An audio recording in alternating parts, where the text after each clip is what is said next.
إن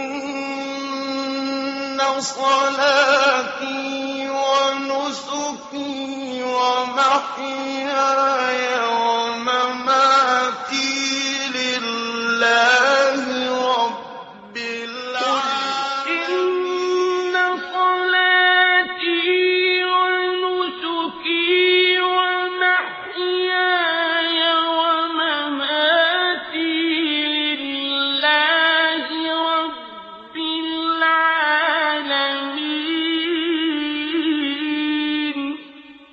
السلام عليكم ورحمة الله. الحمد لله رب العالمين، والصلاة والسلام على أشرف المرسلين نبينا محمد وعلى آله وصحبه أجمعين. Ibadah, worshipping Allah subhanahu wa ta'ala from head to toe. To fulfill the purpose of our life, to worship Allah subhanahu wa ta'ala alone, we have to be truthful with ourselves. How can we worship Allah subhanahu wa ta'ala? Like what Allah subhanahu wa ta'ala said in the Kur'an, وَمَا خَلَقْتُ الْجِنَّ وَالْإِنسَ إِلَّا لِيَعْبُدُونَ, that He did not create the jinn or the mankind except to worship Him. Worshipping Him with every different part of our body. This is our duty on the face of earth, and this is what we try to touch and to mention some of the general things, of course, but we need to individually expand on these types of meanings. We're still with the subject of the tongue, this amazing muscle that Allah subhanahu wa ta'ala bestowed on us, either would take the person to Jannah or would take the person to the hellfire. And we talked about some of the good things that we use our tongues to achieve, to do, according to the way of the Prophet ﷺ, and there are still more. But some of the things that we need to protect ourselves from using our tongue to do, and that is to mention and to talk about other people. This is something that is so dangerous, and one of which is al-ghiba, or backbiting. Umar radiallahu anhu, he said something very beautiful. He said, عَلَيْكُمْ بِذِكْرِ اللَّهِ فَإِنَّهُ شِفَاء وَإِيَّاكُمْ وَذِكْرُ النَّاسِ فَإِنَّهُ دَاء. Which means, stay on the remembrance of Allah subhanahu wa ta'ala. Keep on remembering Allah subhanahu wa ta'ala and mentioning the name of Allah subhanahu wa ta'ala. This is cure to the hearts and cure to our physical body and so on. And he said, beware, be warned from the mention or the remembrance of people, talking about people, because this is a disease. Of course, sometimes we need to talk about others, but in the proper way, in the way that pleases Allah subhanahu wa ta'ala. One of the sins, major sins that Allah subhanahu wa ta'ala mentioned in the Qur'an is backbiting or al-ghiba.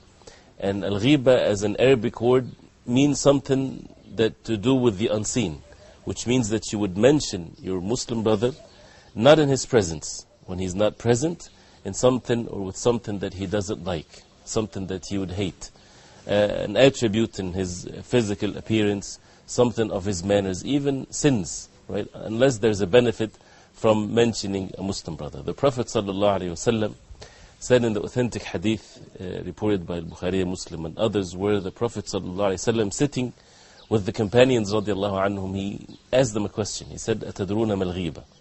Do you know what al-ghiba? They said, Allah wa Rasuluhu a'lam. The Prophet ﷺ said, al-ghiba, defining it, he said, ذِكْرُكَ أَخَاكَ بِمَا يَكْرَهُ. The definition of al-ghiba is that when you mention your brother by something he doesn't like, something that he hates. So they asked the Prophet ﷺ a question to clarify this terminology or this definition. They said to the Prophet ﷺ, إِن كَانَ فِي أَخِي مَا أَقُولُ. If it was true, what I'm saying about my brother, if it's true in him, I'm not lying, I'm not saying anything bad about him, lying about him, but I'm saying the truth about him. The Prophet ﷺ replying, saying, إِن كَانَ فِيهِ مَا تَقُولُ فَقَدْ اغْتَبْتَ وَإِن لَمْ يَكُنْ فِيهِ فَقَدْ بَهَتَّ. Which means, if what you said in your brother is true, this is ghiba. This is the definition of ghiba. You had committed a major sin by saying something that he would dislike or hate for you to say about him. If you said something that is true about your brother, this is what the ghiba is. This is what the Prophet ﷺ defined al-ghiba or backbiting. And then he said, alayhi salatu wassalam, وَإِن لَمْ يَكُنْ فِيهِ فَقَدْ بَهَتَّ. Which means that if you say something that is not true, you're lying about your brother, about something that is in him, you had committed what is even worse. A worse sin, and that is buhtan, or this is called slandering. So when we talk about backbiting, some people, they think that backbiting is just lying about some other person. This is not true. It's speaking the truth. You're saying what is truly present in another individual, but it's something that he hates for you to say about him. So this is what al-ghiba is. And Allah subhanahu wa ta'ala in Surah Al-Hujurat, when He talked about al-ghiba, He mentioned that as if you are eating the flesh of your Muslim brother, you're eating his flesh, basically. This is what the verse says. أَيُحِبُّ أَحَدُكُمْ أَنْ يَأْكُلَ لَحْمَ أَخِيهِ مَيْتًا فَكَرِهْتُمُوهُ. Do you wish or do you love that you would eat the flesh of your Muslim brother when he is dead? Definitely you would hate that. No human being would ever like to do that. And this is exactly what a person would do if he would backbite another Muslim brother or Muslim sister and so on. The Prophet ﷺ also mentioned in an authentic hadith that whoever backbites others, it's basically a sign that the iman is weak, that iman and faith is not present in the heart. That he's a Muslim, yes, he's into the fold of Islam, but the iman did not settle in one's heart yet, because if iman and faith is there, we know for sure that al-mu'minun, or the believers, are brothers. And this is something that would negate the fact that they are brothers if people would backbite one another. The Prophet ﷺ said in the authentic hadith, the hadith of Abi Barz al-Aslami, that the Prophet ﷺ said, يَا مَعْشَرَ مَنْ آمَنَ بِلِسَانِهِ وَلَمْ يَدْخُلِ الْإِيمَانُ فِي قَلْبِهِ.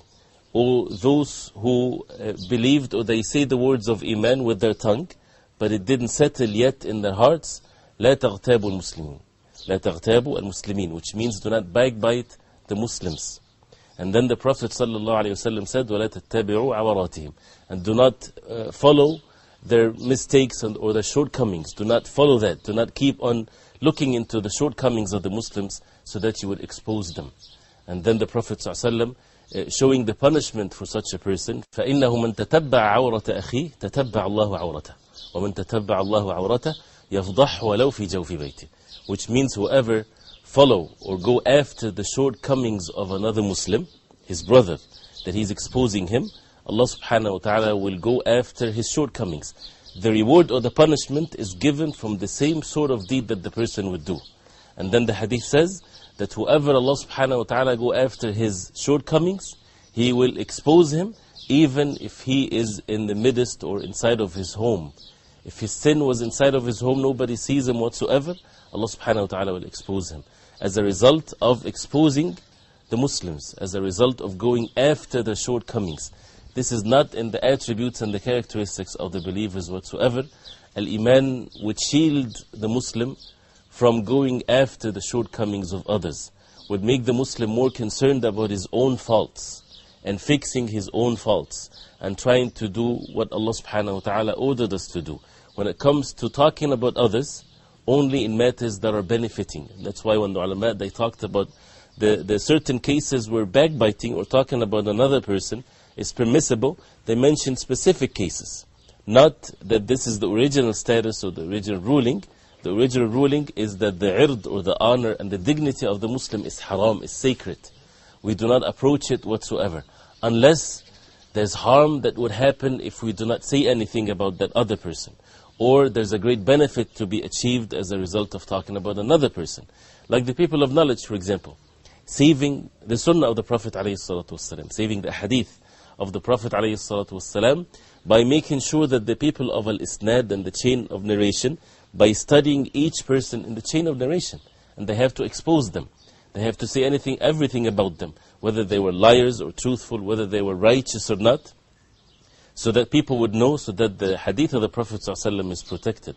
If a person goes in front of the judge complaining about somebody, right, and this person is not present, then he or she would have to talk about that other person. This is not backbiting. Someone coming to you and asking you about a certain individual that wanted to marry a certain sister, for example. He is asking about his characteristics, his behavior, and so on. Should you hide? Should you say, I would just mention what is good? No, it is mandatory for you then, in this case, to say what is evil about him, even before you mention all the good qualities about him. Because this is what they really want to know. And becomes amana, it becomes a trust. And warning people, warning Muslims from people of innovations, for example. Warning them from someone that would deceive them or convey to them the wrong knowledge or be a mean for them to be deviated. This becomes a matter of obligation to warn one another and so on. This is not backbiting. So anything that brings benefit or anything that pushes away harm, There's no harm in this, but we have to be careful. The honor and the dignity of a Muslim is something that is sacred, something to be protected, as Allah subhanahu wa ta'ala ordered us. Backbiting is not just by saying clear words about another individual. And as we heard in the hadith of the Prophet sallallahu alaihi wasallam, when they asked the Prophet sallallahu alaihi wasallam, if it's true, what am I saying about the brother, if it's true, is this considered to be backbiting? Many people, when they are told you're backbiting, this is not permissible, they would say, I would say that in front of them. That's still backbiting. It's still a major sin. It can happen by even a movement of your eye, right? A blink of your eye. Or a gesture with your face. This can be considered backbiting. How's that? For example, somebody would mention a brother's name. Brother Muhammad, for example. And someone would say something like this. Do something like this. Or look in a different way that he doesn't like, for example, this brother. This is backbiting. Or even sometimes if a person would say a good word. Like say, may Allah guide us all.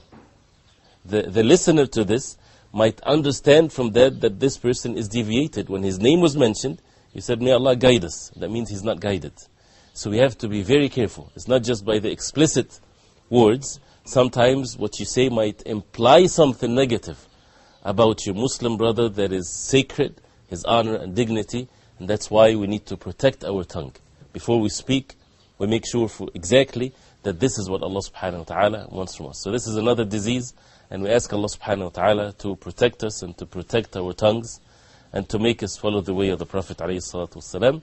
وصلى الله وسلم وبارك على محمد وعلى آله وصحبه وسلم. والسلام عليكم ورحمة الله وبركاته. قل إن صلاتي ونسكي ومحياي ومماتي لله رب العالمين. قل إن صلاتي ونسكي ومحياي